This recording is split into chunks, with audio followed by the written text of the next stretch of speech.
جمال مصطفیٰ یا نظر باقی گلیوں. بسم اللہ الرحمن الرحیم. الحمدللہ رب العالمین والعاقبۃ للمتقین والصلاة والسلام علی سید الانبیاء والمرسلین وعلی آلہ واصحابہ وازواجہ واہل بیتہ وذریتہ اجمعین. اعوذ باللہ من الشیطان الرجیم. بسم اللہ الرحمن الرحیم. ان اللہ وملائکتہ یصلون علی النبی یا ایہا الذین آمنوا صلوا علیہ وسلموا تسلیما. اللہم صلی علی محمد النبی الامی وعلی آلہ وسلم. بسم اللہ الرحمن الرحیم. رب اشرح لی صدری ویسر لی امری واحلل عقدۃ من لسانی یفقہوا قولی. بسم اللہ الرحمن الرحیم. وقل جاء الحق وزہق الباطل ان الباطل کان زہوقا. آج ہم اپنا درس نمبر 85 پڑھیں گے اور اس میں سب سے پہلے ہے ماقبل سے ربط. آئیے آغاز کرتے ہیں. بسم اللہ الرحمن الرحیم.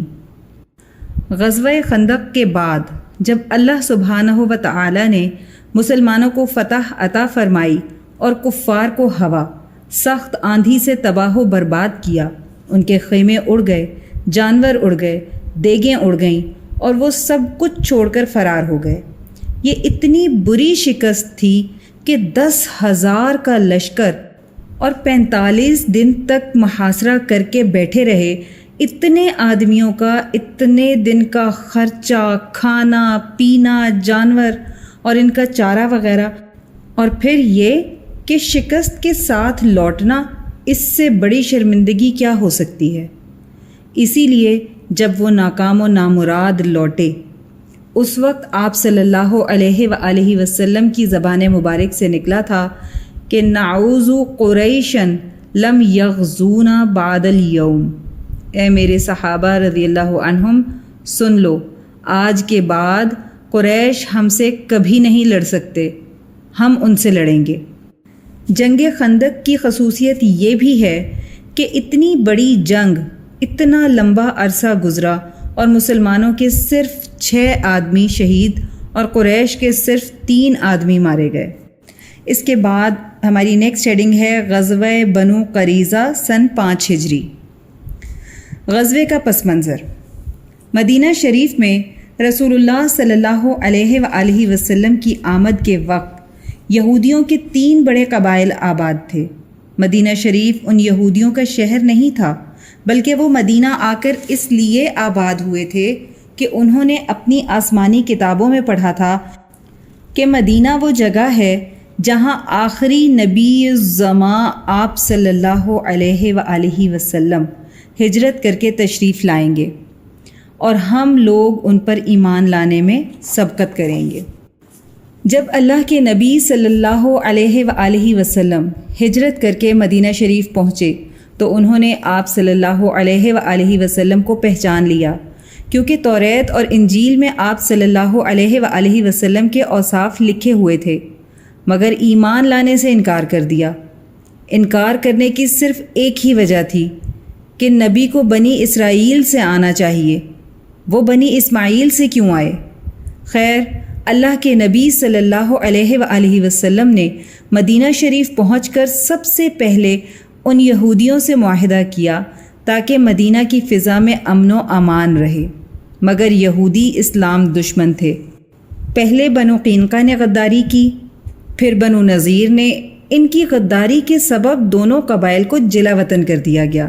اب ایک قبیلہ تھا بنو قریظہ، جو کہ غزوہ خندق سے پہلے تک مسلمانوں کے ساتھ صلح پر قائم تھا، مگر غزوہ خندق کے دوران بنو نذیر کے سردار حوی ابن اخطب کی باتوں میں آ کر مسلمانوں سے کیا ہوا معاہدہ توڑ دیا.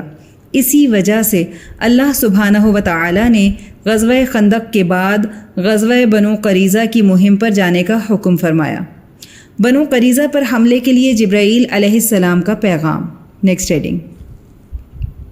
رسول اللہ صلی اللہ علیہ وآلہ وسلم جب غزوہ خندق سے واپسی پر مدینہ شریف پہنچے، سفر سے واپسی پر غسل فرمایا نماز ظہر ادا فرمائی ہی تھی کہ دیکھا کہ سامنے حضرت دحیہ کلبی رضی اللہ تعالی عنہ کھڑے ہیں۔ جب قریب پہنچے تو معلوم ہوا کہ وہ حضرت جبرائیل علیہ السلام ہیں۔ حضرت جبرائیل علیہ السلام نے عرض کی، الصلاۃ والسلام علیک یا رسول اللہ، کیا آپ صلی اللہ علیہ وآلہ وسلم نے ہتھیار اتار دیے؟ رسول اللہ صلی اللہ علیہ وآلہ وسلم نے فرمایا ہاں۔ جبرائیل علیہ السلام عرض کرنے لگے، میں نے اور فرشتوں نے ابھی تک ہتھیار نہیں اتارے۔ اللہ سبحانہ و تعالی نے حکم دیا ہے کہ آپ صلی اللہ علیہ وآلہ وسلم ابھی بنی قریظہ کی طرف تشریف لے جائیں جنگ کے لیے، اور میں بھی ان کی طرف ہی جا رہا ہوں۔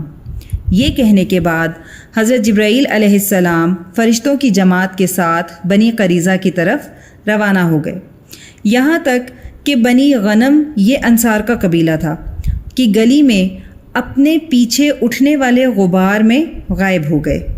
حضرت انس رضی اللہ تعالیٰ عنہ فرماتے ہیں کہ وہ غبار جو سیدنا جبرائیل علیہ السلام کی سواری سے کوچے بنی غنم میں اٹھا تھا وہ اب تک میری نظروں میں ہے، گویا کہ اس وقت میں اس غبار کو اٹھتے ہوئے دیکھ رہا ہوں۔ بنو قریظہ کی طرف کوچ کا اعلان۔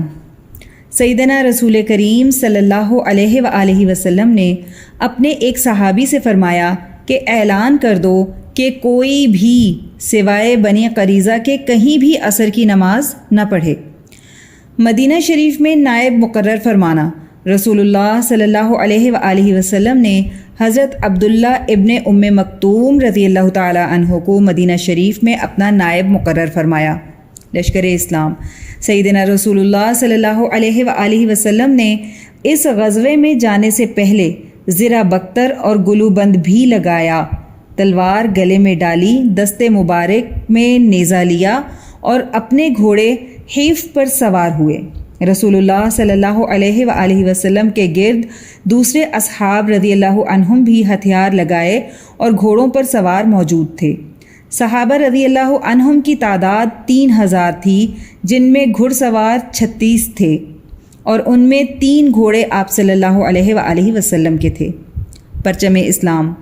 آپ صلی اللہ علیہ وآلہ وسلم نے خندق والا ہی پرچم سیدنا علی رضی اللہ تعالی عنہ کو عطا فرمایا اور بنو قریظہ کی طرف روانہ فرمایا۔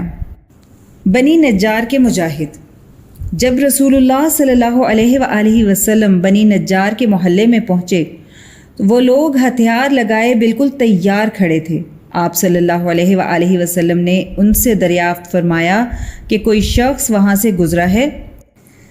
قبیلہ بنی نجار نے بارگاہ نبوی صلی اللہ علیہ وآلہ وسلم میں عرض کیا، ہاں ہمارے پاس حضرت دحیہ رضی اللہ تعالی عنہ آئے تھے، وہ ایک سفید خچر پر سوار تھے، وہ ہمیں کہہ کر گئے ہیں کہ رسول اللہ صلی اللہ علیہ وآلہ وسلم ابھی تمہارے پاس آ رہے ہیں، تم لوگ ہتھیار لگا کر تیار ہو جاؤ، اس لیے ہم غزوے پر جانے کے لیے تیار کھڑے ہیں۔ آپ صلی اللہ علیہ وآلہ وسلم نے فرمایا، وہ حضرت دحیہ رضی اللہ تعالیٰ نہیں بلکہ حضرت جبرائیل علیہ السلام تھے، جن کو بنی قریظہ کے دل میں رعب ڈالنے اور ان کو متزلزل کرنے کے لیے بھیجا گیا ہے۔ یہودیوں کا برا بھلا کہنا۔ حضرت علی رضی اللہ تعالیٰ عنہ مہاجرین و انصار رضی اللہ عنہم کے ایک لشکر کے ساتھ بنی قریظہ پہنچے۔ انہوں نے قلعے کی دیوار کے نیچے علم یعنی جھنڈا نصب کیا۔ اس وقت یہودیوں نے رسول اللہ صلی اللہ علیہ وآلہ وسلم اور ازواج مطہرات رضی اللہ عنہن کے متعلق نازیبہ کلمات کہنا شروع کر دیے۔ مسلمانوں نے یہودیوں کو پکار کر کہا، اب تمہارے اور ہمارے درمیان تلوار ہی فیصلہ کرے گی۔ اسی اثناء میں رسول اللہ صلی اللہ علیہ وآلہ وسلم تشریف لائے۔ حضرت علی رضی اللہ تعالی عنہ فوراً آپ صلی اللہ علیہ وآلہ وسلم کے پاس پہنچے اور عرض کرنے لگے، یا رسول اللہ صلی اللہ علیہ وآلہ وسلم، آپ ان بدبختوں کے بالکل قریب نہ جائیں۔ آپ صلی اللہ علیہ وآلہ وسلم نے فرمایا، شاید تم نے میرے متعلق ان کی زبان سے بری باتیں سنی ہیں۔ حضرت علی رضی اللہ تعالیٰ عنہ نے عرض کیا، ہاں۔ آپ صلی اللہ علیہ وآلہ وسلم نے فرمایا، لیکن اگر وہ مجھے دیکھ لیتے تو اس قسم کی باتیں نہ کرتے۔ نماز عصر کی ادائیگی۔ بنو قریظہ کی طرف تشریف لے جانے سے پہلے رسول اللہ صلی اللہ علیہ وآلہ وسلم نے حکم فرمایا تھا کہ کوئی نماز عصر ادا نہ کرے سوائے بنی قریظہ میں، یعنی بنی قریظہ پہنچ کر نماز عصر ادا کریں۔ نماز عصر کی ادائیگی میں صحابہ رضی اللہ عنہم کی رائے۔ بعض صحابہ رضی اللہ عنہم نے نماز عصر راستے میں ادا کر لی، بعض صحابہ رضی اللہ عنہم نے بنی قریظہ پہنچ کر نماز عصر ادا کی جبکہ عصر کا وقت نکل چکا تھا۔ دونوں گروہ حق پر تھے۔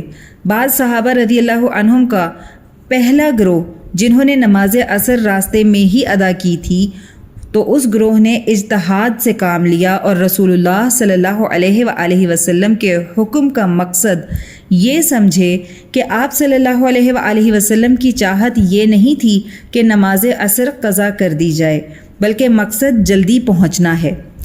اس گروہ کو اجتہاد کی بدولت دو فضیلتیں حاصل ہوئیں۔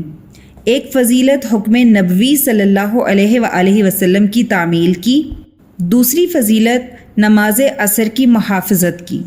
اللہ سبحانہ و تعالی نے دونوں گروہ کے متعلق کوئی حکم نازل نہ فرمایا اور نہ ہی اللہ کے نبی صلی اللہ علیہ وآلہ وسلم نے ان سے باز پرس کی، کیونکہ دونوں گروہ اپنی اپنی جگہ پر آپ صلی اللہ علیہ وآلہ وسلم کے حکم کو معنی پہنائے ہوئے تھے۔ بنی قریظہ کا شدید محاصرہ۔ Next heading. غرض رسول اللہ صلی اللہ علیہ وآلہ وسلم نے بنی قریظہ کا محاصرہ 25 دن رات کیے رکھا۔ ان دنوں میں صحابہ رضی اللہ عنہم کے لیے جو کھانا آتا تھا وہ حضرت سعد بن عبادہ رضی اللہ تعالی عنہ کے گھر سے آتا تھا، یعنی صرف کھجوریں آتی تھیں، تو اس وقت اللہ کے نبی صلی اللہ علیہ وآلہ وسلم نے فرمایا بہترین کھانا کھجور ہے۔ بالآخر یہودی محاصرے کی تنگی سے پریشان ہو گئے۔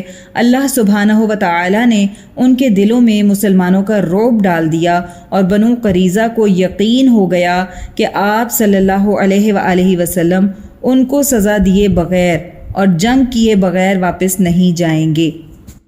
کعب بن اسد کی تجویز۔ کعب بن اسد جو کہ بنو قریظہ کا سردار تھا، اپنی قوم سے کہنے لگا، دیکھو مسلمانوں کا محاصرہ شدید ہو چکا ہے، میں تمہارے سامنے 3 صورتیں رکھتا ہوں، ان میں سے جو آسان ہو اختیار کر لو۔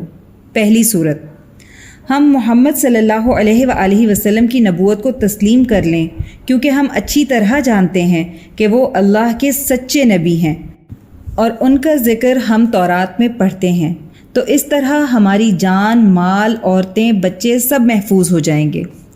قوم کا جواب۔ لوگوں نے کہا، اگر ان کو نبی ماننا ہوتا تو ہم پہلے ہی مان چکے ہوتے، ہم اپنے مذہب کو کبھی نہیں چھوڑ سکتے اور اس کی جگہ دوسری کتاب کو نہیں مان سکتے۔ دوسری صورت، پھر کعب نے کہا کہ اگر تم اس بات کو نہیں مانتے تو آؤ ہم اپنی عورتوں اور بچوں کو خود قتل کر دیں اور اس کے بعد محمد صلی اللہ علیہ وآلہ وسلم اور ان کے ساتھیوں سے مقابلے کے لیے تلواریں سونت کر قلعے سے باہر نکل جائیں۔ اگر ہمیں شکست ہوئی تو عورتوں اور بچوں کا کوئی غم نہ ہوگا، اور اگر فتح ہوئی تو خدا کی قسم عورتیں اور بچے تو بہت مل جائیں گے۔ قوم کا جواب۔ اس تجویز پر لوگوں نے کہا کہ ہم ان بے گناہوں کو کیوں قتل کریں، ان کے بعد پھر زندگی کا کیا مزہ رہے گا۔ تیسری صورت، کعب کہنے لگا کہ اب آخری تجویز یہ ہے کہ آج ہفتے کی رات ہے اور مسلمانوں کو معلوم ہے کہ ہم ہفتے کے دن قتال نہیں کرتے اور مسلمان اس دن ہم سے غفلت میں ہوں گے، تو سب مل کر ان پر حملہ کر دیتے ہیں۔ قوم کا جواب۔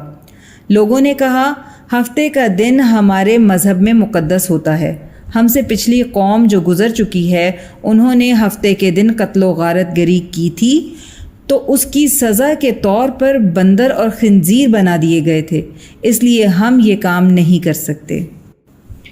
آج بس یہیں تک پڑھیں گے، اس کا بقیہ حصہ انشاءاللہ ہم کل اپنے درس میں پڑھیں گے۔